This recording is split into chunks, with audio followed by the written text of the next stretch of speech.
Assalamualaikum warahmatullahi wabarakatuh, Brenda. Waalaikumsalam warahmatullahi wabarakatuh, Bu Dia. Selamat siang, Brenda. Apa kabar hari ini? Selamat siang, Alhamdulillah baik. Alhamdulillah, syukur kalau baik-baik saja. Semoga juga hari ini lancar ya semuanya ya, Brenda ya. Amin. Oke. Terima kasih, Brenda, sudah meluangkan waktu untuk sesi coaching hari ini. Mungkin hari ini apa ada hal khusus yang ingin Ibu bicarakan? Mungkin terkait dengan kegiatan di kelas atau peserta didiknya Bu Endah mungkin? Iya, terima kasih sudah memberikan waktu, Bu Dia. Iya, saya sedang mengalami masalah dengan beberapa siswa di kelas. Mereka sering sekali tidak fokus dan sulit sekali untuk mengarahkan mereka agar tetap mengikuti pelajaran itu dengan baik, Bu Dia. Saya paham Bu Endah. Memang tidak hanya Bu Endah mungkin yang mengalami seperti itu ya, banyak yang lainnya juga. Saya mengerti banget perasaannya Bu Endah. Nah, sekarang apakah masalah ini terjadi pada beberapa siswa atau semua siswanya Bu Endah satu kelas ya? Sekitar ada 3-4 siswa yang sering sekali mengganggu jalannya pembelajaran. Mereka tidak hanya kurang fokus, tetapi juga sering mengalihkan perhatian siswa lain. Jadi mereka itu sering mengganggu temannya. Oh begitu ya, baiklah. Jadi ini sepertinya lebih ke arah masalah perilaku ya Bu Endah ya, dan fokus mereka dalam belajar begitu. Apakah Ibu sudah mencoba strategi tertentu untuk menangani hal tersebut Bu? Iya benar. Saya sudah mencoba beberapa metode seperti memberikan tugas tambahan, mengubah posisi duduk mereka, bahkan berbicara secara pribadi dengan mereka. Tapi sejauh ini belum banyak perubahan yang terjadi sama mereka. Begitu. Tindakan Bu Endah itu sudah bagus loh Bu, itu sudah langkah yang bagus sekali loh. Sebelum kita mencari solusi yang lain, saya ingin lebih memahami situasi di kelasnya Bu Endah. Nah, menurut Ibu, faktor apa yang paling mempengaruhi perilaku mereka? Dan apakah mungkin ada alasan tertentu sehingga mereka itu tidak fokus dalam belajarnya, Bu Endah? Saya berpikir mungkin mereka bosan atau tidak tertarik dengan materi yang saya sampaikan. Beberapa dari mereka sepertinya lebih suka bergerak atau melakukan hal-hal yang praktis daripada hanya mendengarkan saya berbicara. Oh, bisa jadi salah satu faktor penting itu Bu Endah. Terkadang siswa memiliki gaya belajar yang berbeda-beda. Ada yang lebih suka bergerak, seperti salah satu murid tadi Bu Wenda, itu tipenya kinestetik ya. Ada lagi yang suka melihat, tipe visual, dan ada yang auditori. Oh, sekarang bagaimana kalau kita coba mengintegrasikan aktivitas yang lebih bervariasi untuk memenuhi kebutuhan mereka? Maksud Ibu seperti memberikan lebih banyak kegiatan yang melibatkan gerakan atau permainan begitu. Tepat sekali Bu Enda, betul sekali. Jadi kita bisa mencoba metode pembelajaran yang lebih interaktif, seperti permainan edukatif, diskusi kelompok, atau kegiatan fisik yang tetap sesuai dengan materi. Ya, ini bisa membantu mereka yang sulit diam di tempat dan lebih suka bergerak. Apa menurut Ibu itu akan membantu di kelas Ibu? Saya belum pernah mencoba metode itu, tapi sepertinya menarik. Mungkin mereka memang butuh sesuatu yang lebih aktif. Tapi saya khawatir, Bu Dia, apakah ini tidak akan mengganggu siswa yang sudah fokus? Nah, kekhawatirannya Bu Enda ini memang wajar Bu. Kita mungkin bisa mulai dari yang hal kecil. Misalnya hanya satu sesi dalam 1 minggu untuk melihat bagaimana respon mereka. Setelah itu kita evaluasi apakah metode ini efektif atau perlu disesuaikan lebih lanjut. Bagaimana menurut Bu Endah? Saya setuju. Mungkin bisa saya coba minggu depan dan lihat bagaimana hasilnya.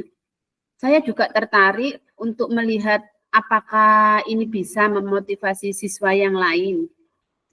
Bagus sekali. Selain itu, mungkin Ibu bisa memberi peran kepada siswa-siswa yang aktif.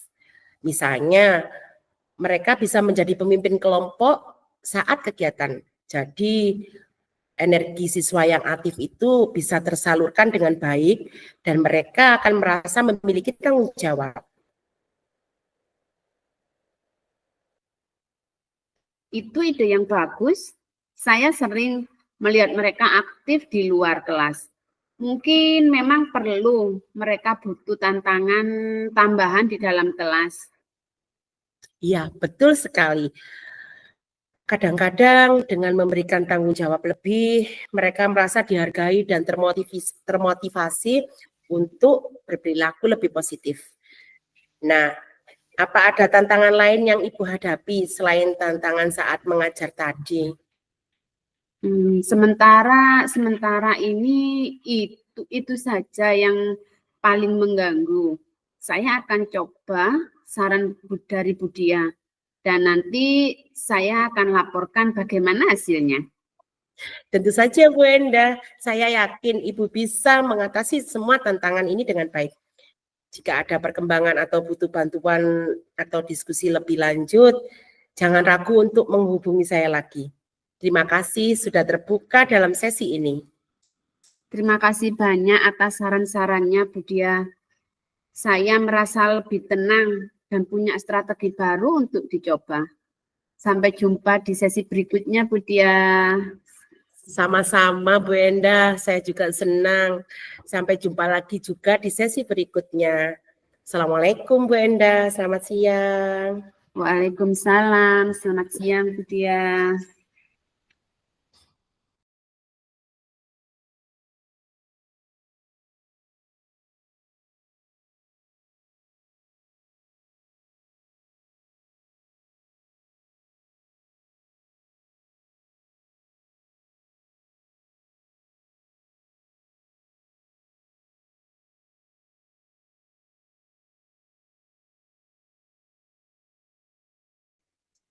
Assalamualaikum, Budia. Waalaikumsalam Bu Endah. Selamat siang, bagaimana kabarnya hari ini, Budia? Selamat siang juga Bu Endah, Alhamdulillah baik. Gimana kabarnya Bu Endah juga hari ini?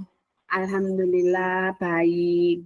Terima kasih Budia sudah meluangkan waktu untuk sesi coaching hari ini.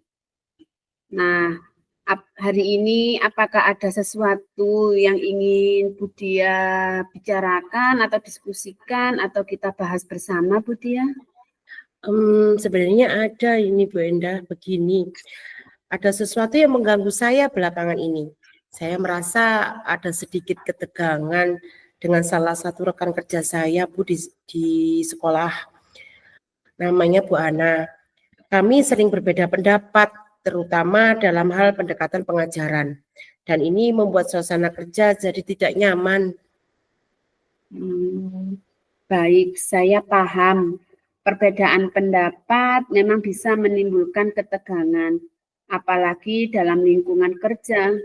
Bisa diceritakan lebih lanjut seperti apa perbedaan pendapat yang terjadi, Budia?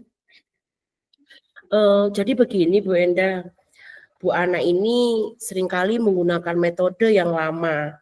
Metode pengajarannya menurut saya itu kurang melibatkan siswa secara aktif. Dia lebih banyak menggunakan ceramah, sementara saya lebih suka metode diskusi dan kolaboratif. Ketika saya mencoba memberikan masukan, rasanya beliau tidak terbuka. Bahkan beberapa kali saya merasa bahwa dia menganggap metode saya yang malah tidak efektif, begitu Bu Endah. Perbedaan metode mengajar memang umum terjadi. Apalagi setiap guru pasti punya gaya masing-masing. Bagaimana Budia merespon ketika terjadi perbedaan pendapat? Dan bagaimana komunikasi antara Budia sama Bu Ana selama ini? Selama ini saya berusaha memberi masukan secara baik sih Bu Enda, jadi bicara baik-baik begitu. Tapi kadang saya merasa dia defensif, kurang terbuka begitu. Sejujurnya saya mulai merasa frustasi karena setiap kali saya mengajak berdiskusi soal ini, suasana jadi tegang. Rasanya sulit untuk mencapai kepahaman. Frustasi itu wajar, Budia. Terutama ketika niat kita untuk memberi masukan tidak diterima seperti yang kita harapkan. Mungkin kita bisa melihat ini dari dua sisi. Bagaimana Budia menyampaikan masukan dan bagaimana cara Bu Ana menerimanya. Menurut Budia, apakah cara Budia memberi masukan sudah sesuai atau mungkin ada ruang untuk memperbaikinya? Saya mencoba untuk bersikap sopan, tapi mungkin cara saya yang terlalu langsung ya Bu Enda ya. Kadang saya lupa mempertimbangkan perasaannya dia, terutama saat situasinya sudah menegangkan. Itu bisa terjadi pada siapa saja. Mungkin kita bisa coba pendekatan yang lebih kolaboratif daripada terlihat seperti kritik. Misalnya, daripada mengatakan metode ini kurang efektif, Budia bisa mengatakan, menurut saya ada cara lain yang mungkin bisa melibatkan siswa lebih aktif. Apakah pendapat Bu Ana kalau kita coba metode ini bersama? Oh, itu ide bagus Bu Enda. Jadi lebih fokus ke kolaboratif ya Bu, kolaborasi ya Bu Enda ya. Bukan sekedar memberi saran aja begitu nggih. Iya, betul Budia. Dengan cara ini mungkin Bu Ana akan merasa lebih dihargai karena dia dilibatkan dalam proses mencari solusi. Komunikasi yang baik dimulai dari saling mendengarkan. Pernahkah Budia mencoba mendengarkan alasan Bu Ana memilih metode pengajarannya? Jujur sih Bu Enda, belum pernah saya tanyakan secara mendalam. Mungkin saya terlalu fokus pada perbedaan kami dan kurang mencoba memahami alasannya Bu Ana. Nah, itu bisa jadi kunci Budia. Coba ajak diskusi dengan niat untuk memahami sudut pandangnya. Tanyakan apa yang menurut Bu Ana berhasil dari metode yang dia gunakan dan mengapa dia memilihnya. Dengan begitu, Budia membuka ruang untuk dialog yang lebih terbuka dan tidak sekedar berdebat. Saya setuju Bu Enda. Mungkin saya memang perlu lebih banyak mendengarkan daripada memberi saran terus-menerus. Iya, benar sekali. Dan kalau ketegangan masih terjadi, penting juga untuk menjaga profesionalisme. Jika diskusi mulai memanas, mungkin Budia bisa istirahat sejenak dan kembali membicarakannya di waktu yang lebih tenang. Ada kalanya kita juga perlu mengatur emosi agar suasana kerja tetap positif. Itu masuk akal. Saya akan coba lebih terbuka dan fokus pada kerjasama daripada fokus pada perbedaan itu sendiri. Bagus, Budia. Komunikasi efektif memang memerlukan waktu dan kesabaran, tapi hasilnya sangat positif. Jangan lupa, setiap orang punya pendekatan berbeda, dan mungkin dari perbedaan itu kita bisa belajar sesuatu. Jika perlu, Budia bisa juga minta bantuan pihak ketiga, seperti kepala sekolah, untuk menjadi fasilitator diskusi jika situasinya semakin rumit. Terima kasih Bu Enda. Saya merasa lebih tenang setelah berbicara dengan Bu Enda. Saya akan coba saran-saran tadi dan berusaha untuk lebih sabar dan kolaboratif.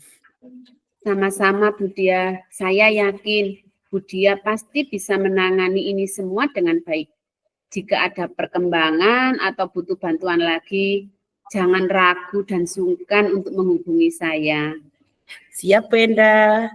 Terima kasih ya sudah meluangkan waktu untuk saya. Sama-sama Bu Dia. Assalamualaikum. Waalaikumsalam warahmatullahi wabarakatuh. Sampai jumpa lagi, Bu Enda, di lain Ya, waktu. ya.